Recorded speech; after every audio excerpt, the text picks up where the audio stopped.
Welcome to all of you in my YouTube channel learn math clearly. तो आप mathematics की higher mathematics की ABCD को समझ सको और मैथमेटिक्स में जो स्टेप बाय स्टेप चीज़ें हो रही हैं लाइन टू लाइन वो आपको क्लियर हो, मैथमेटिकल वर्ड्स को लेके जो पेन है वो क्लियर हो, क्लैरिफिकेशन और कॉन्सेप्ट में। इसके रिगार्डिंग हमने आपके लिए थोड़ी सी मेहनत करी है इस प्लेटफॉर्म पे। यहाँ पे कुछ अदर यूनिवर्सिटी के स्टूडेंट्स भी जो अगर देख रहे हैं लेक्चर, थंबनेल में उनको दिख रहा होगा लखनऊ यूनिवर्सिटी एब्स्ट्रैक्ट अलजेब्रा, तो वो कंफ्यूज नहीं होंगे। एलयू स्टूडेंट्स को बेनिफिट ये है लखनऊ यूनिवर्सिटी वाले स्टूडेंट्स को कि उनको यहाँ पे चीज़ें मेरे लेक्चर सीरीज में वन बाय वन सीक्वेंस में जो अपनी वो बुक प्रकाशन केंद्र की फॉलो करते हैं ना, उससे उनको चीज़ें यहाँ पे वन बाय वन सीक्वेंस में चलती हुई दिखेंगी। और अगर अदर स्टूडेंट्स हैं तो उनके लिए सीक्वेंस नहीं होगा, but no problem, mathematical concepts हर किसी के लिए यूजफुल हैं, तो कोई प्रॉब्लम नहीं होने वाली उनको भी। और मैं आपको बता दूं कि आपकी क्लैरिफिकेशन के लिए मैथमेटिक्स में हर चीज़ आपको क्लियर हो इस पॉइंट ऑफ व्यू से यहाँ पे मैंने एब्स्ट्रैक्ट अलजेब्रा का पेपर स्टार्ट करा है अपने अंडर ग्रेजुएट मैथमेटिक्स के कोर्स में। एब्स्ट्रैक्ट अलजेब्रा स्टार्ट करा है और इसमें पहली सीरीज जो हम लोगों की आई थी बेसिक्स की, प्लेलिस्ट में आप विजिट करेंगे या फिर मैं डिस्क्रिप्शन में लिंक देता हूँ बार बार। जो बेसिक्स की पहली सीरीज है उसमें मैंने डिस्कस क्या करा, one one function, onto function, relation और homomorphism, isomorphism, group, binary operation, जो कुछ भी बेसिक चीज़ है जो आपको अलजेब्रा स्टार्ट करने से पहले लगता है मुझे कि आपको समझना चाहिए, वो सारी चीज़ें यहाँ पे डिस्कस करी हैं। तो आप बेसिक्स ज़रूर विजिट करेंगे अगर आप फर्स्ट टाइम मैथमेटिकल कॉन्सेप्ट्स को समझने वाले हैं। और इसके बाद जो अपनी दूसरी सीरीज आई थी वो ऑटोमॉर्फिज्म की है। ऑटोमॉर्फिज्म के कॉन्सेप्ट में ऑटोमॉर्फिज्म क्या होता है, इनर ऑटोमॉर्फिज्म, आउटर ऑटोमॉर्फिज्म, और इनके कॉन्सेप्ट्स, रिजल्ट्स, थ्योरम्स, उनके प्रूफ्स, और इस पे बेस्ड हम लोगों ने कुछ प्रॉब्लम्स भी सॉल्व करी थी। ठीक है। फिर इसके बाद जो नेक्स्ट सीरीज आई वो हम लोगों की ये कॉन्जुगेट एलिमेंट्स के नाम से ये कॉन्जुगेसी की सीरीज चल रही थी। कॉन्जुगेसी की सीरीज में कॉन्जुगेसी का रिलेशन इक्विवेलेंस होता है, इसके रिगार्डिंग ढेर सारी थ्योरम्स, रिजल्ट, प्राइम ऑर्डर के ग्रुप साइक्लिक होते हैं, ऐसी ढेर सारी इंपॉर्टेंट रिजल्ट्स को डिस्कस करा और हमने इस पे भी, इस कॉन्सेप्ट पे भी ढेर सारे प्रॉब्लम सॉल्व करे थे। अभी जो प्रेजेंट में अपनी सीरीज चल रही है वो साइलो थ्योरम्स के नाम से चल रही है। साइलो एक मैथमेटिशियन थे, इन्होंने लग्रांज थ्योरम, जो आपकी लग्रांज थ्योरम थी, लग्रांज थ्योरम क्या कहती थी कि कोई भी सब ग्रुप अगर एच है तो वो ग्रुप के ऑर्डर को डिवाइड करेगा। ये लग्रांज थ्योरम का स्टेटमेंट था ना, एच अगर कोई सब ग्रुप है जी ग्रुप का, जहाँ पे फाइनाइट ग्रुप जी है, तो ऑर्डर ऑफ एच मस्ट, ये वर्टिकल लाइन में बार बार आपसे बोलता हूँ divides, order of H must divide order of G, मतलब सब ग्रुप का ऑर्डर ग्रुप के ऑर्डर को डिवाइड करेगा। तो ये जो लग्रांज थ्योरम थी, इसका कन्वर्स सही है कि नहीं, इसको लेके साइलो ने इन्वेस्टिगेशन करा और इसके रिगार्डिंग 3 थ्योरम्स अपनी दी थी, उनको हम लोग डिस्कस कर रहे हैं। उन थ्योरम्स के करस्पॉन्डिंग रिजल्ट्स डिस्कस करेंगे, कोरोलरीज, और उस पे प्रॉब्लम्स ढेर सारी सॉल्व करेंगे। तो अपनी जो ये साइलो थ्योरम वाली सीरीज चल रही, इसमें 1-2 लेक्चर हो चुके हैं। जस्ट प्रीवियस की बात करें तो उसमें ऑर्बिट क्या है, स्टेबलाइजर क्या है, साइलो सब ग्रुप क्या है, इन चीज़ों को हमने डिफाइन करा, समझा। और आज के लेक्चर में हम लोग साइलो की थ्योरम्स जो हैं उनकी स्टेटमेंट को देखेंगे और ज़रा देखते हैं उनका प्रूफ हम किस तरीके प्रोसीड कर सकते हैं। तो आज का लेक्चर स्टार्ट करूँ उससे पहले मैं आपको बता दूं कि जिस पीडीएफ से मैं चीज़ें एक्सप्लेन करता हूँ, ये पीडीएफ अगर आपको चाहिए तो आप कमेंट करेंगे, मैं वीडियो एडिट करके डिस्क्रिप्शन में लिंक प्रोवाइड कर दूंगा। तो आज का लेक्चर आपका स्टार्ट करता हूँ। साइलो की पहली थ्योरम स्क्रीन पे दिख रही है। पहली थ्योरम का हम लोग स्टेटमेंट यहाँ पे देखेंगे और स्टेटमेंट के बाद देखते हैं कि कैसे इसको प्रूफ करा जा सकता है। ठीक है, पहली थ्योरम जो साइलो की है वो आपको क्या टूल प्रोवाइड कर रही है, इसको देखते हैं जरा हम लोग, देखते हैं क्या बता रही। तो स्टेटमेंट आपका, let G is a group, G आपका कोई ग्रुप है, ऑफ फाइनाइट ऑर्डर, जी कोई फाइनाइट ऑर्डर का ग्रुप है, मतलब ग्रुप के पास फाइनाइट नंबर ऑफ एलिमेंट्स हैं। अच्छा, जब मैं कभी ग्रुप बोलूँ, मैं अपने मोर और लेस हर लेक्चर में रिपीट करता हूँ कि जब मैंने ग्रुप बोला तो आप मल्टीप्लिकेटिव ग्रुप मानेंगे।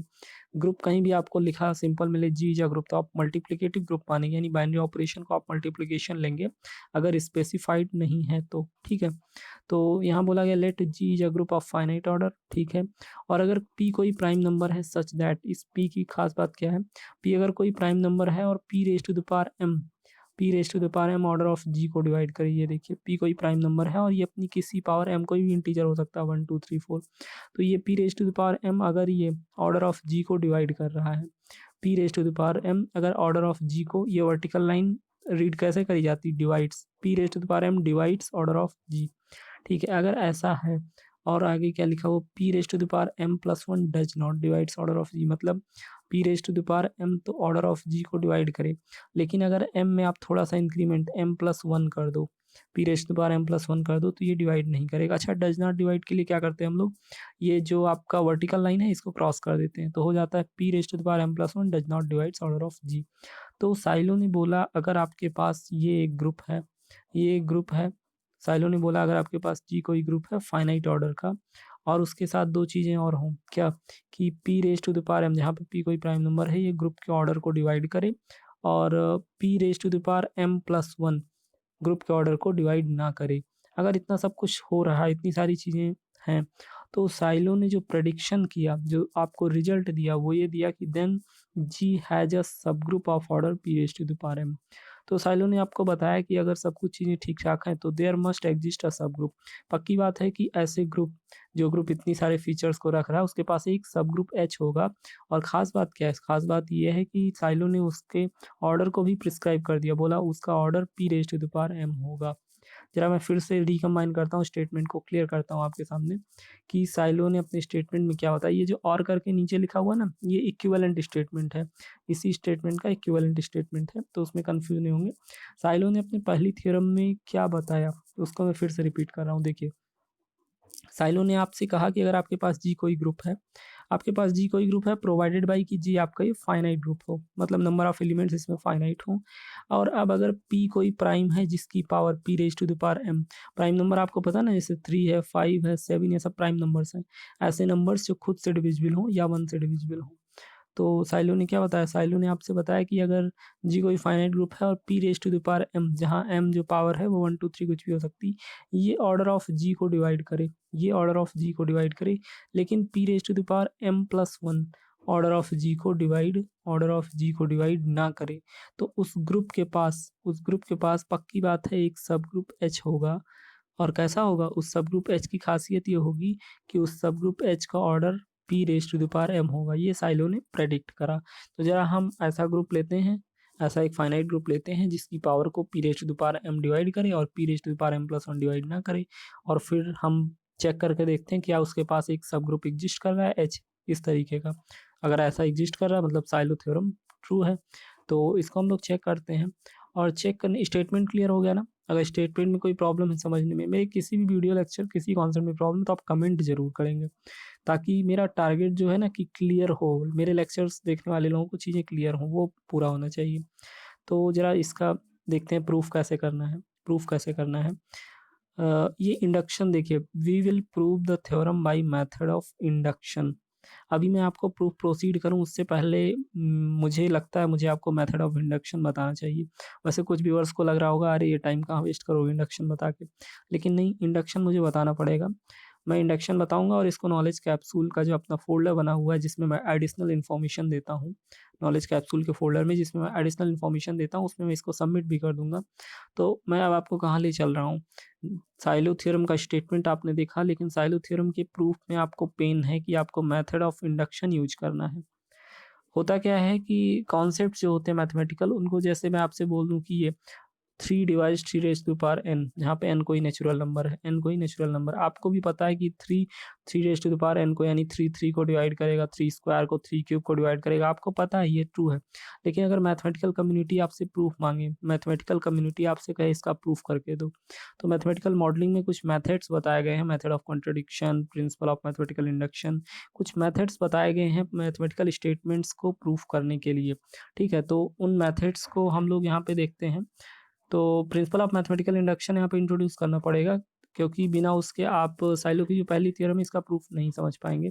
तो चलते हैं हम लोग प्रिंसिपल ऑफ मैथमेटिकल इंडक्शन के पास और उस देखते हैं कि इंडक्शन के थ्रू कैसे किसी स्टेटमेंट को प्रूफ कर सकते हैं।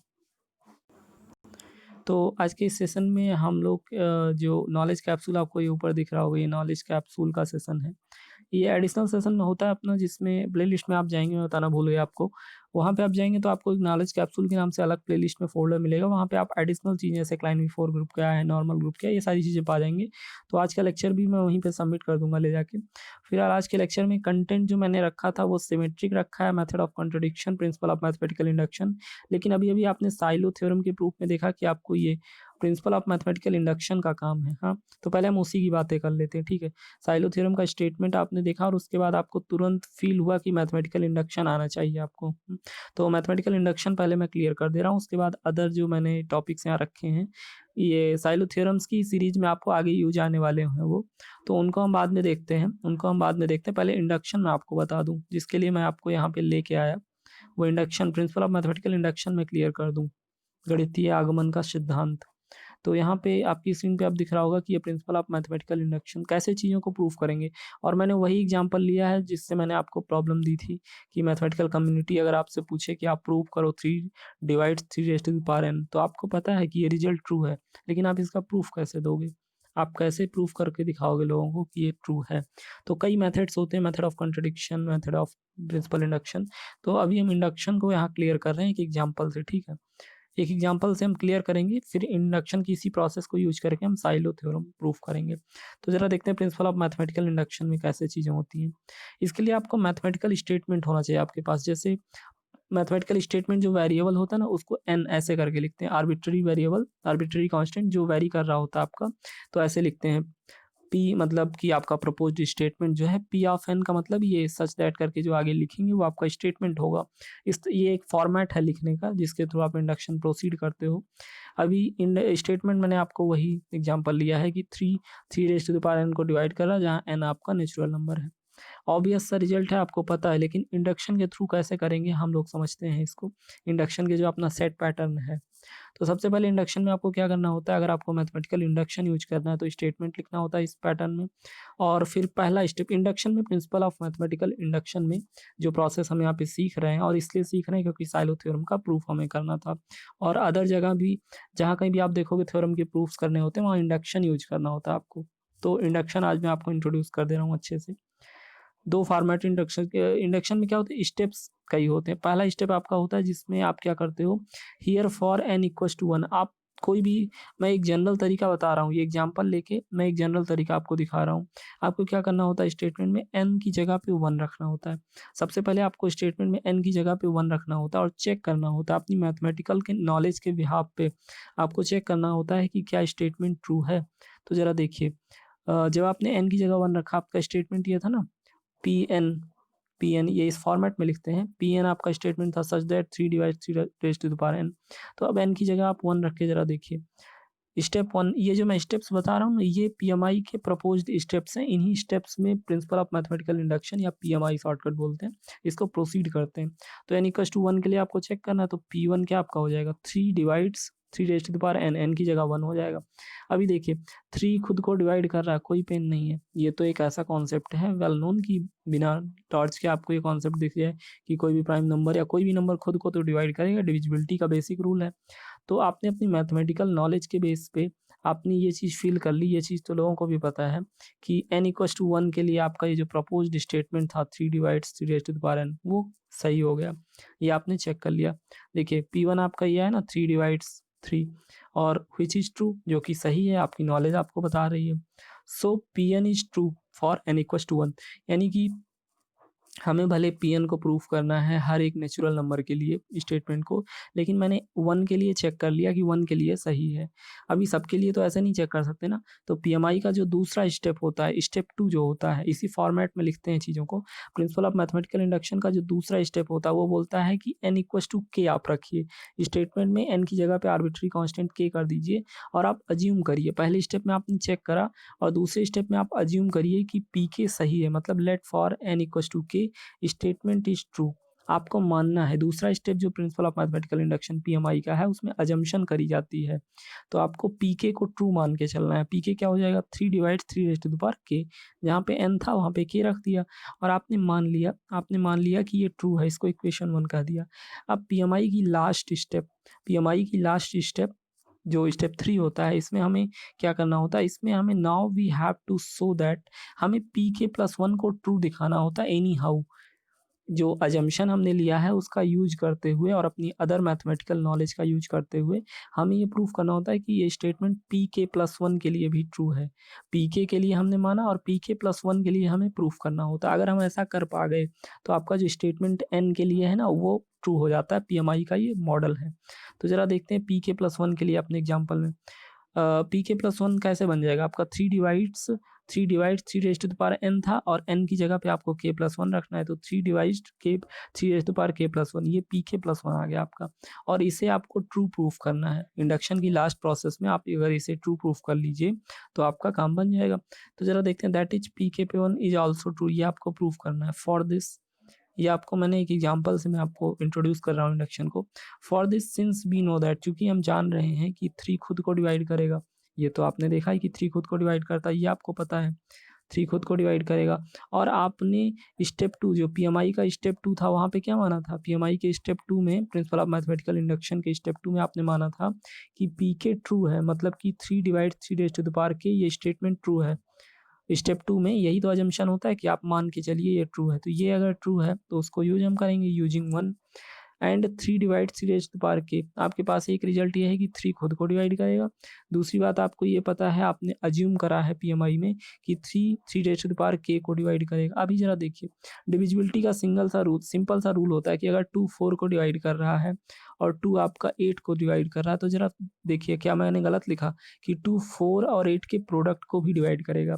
अगर कोई भी नंबर एक नंबर को डिवाइड कर रहा है और दूसरे को डिवाइड कर रहा है, तो उनके प्रोडक्ट्स को, यानी 4 और 8 के प्रोडक्ट्स को भी डिवाइड करेगा। सिंपल डिविजिबिलिटी का रूल है, तो इसको हम यहाँ पे अप्लाई करते हैं।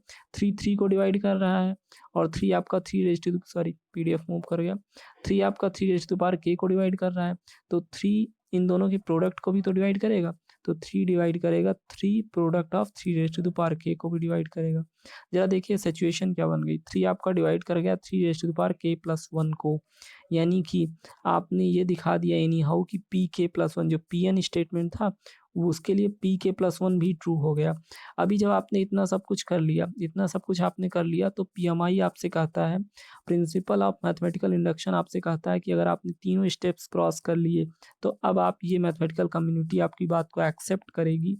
आप लोगों के सामने कह सकते हो कि 3 की किसी भी पावर को डिवाइड करेगा। अब ये वेरीफाइड हो गया, मैथमेटिकली आपने इसको प्रूफ कर दिया। पीएमआई के स्टेप्स आपने देखे, पहले स्टेप, सबसे पहले आपको स्टेटमेंट लिख लेना होता है। पहले स्टेप में n=1 के लिए आपको अपनी नॉलेज के बेस पे चेक करना होता है कि क्या स्टेटमेंट ट्रू है। अगर ट्रू है तो प्रोसीड करिए। दूसरा स्टेप आपका जो होता है, यहाँ पे अजम्पशन करा जाता है, मतलब n=k के लिए चेक करिए, चीज़ें मान ली जाती हैं कि ये ट्रू है।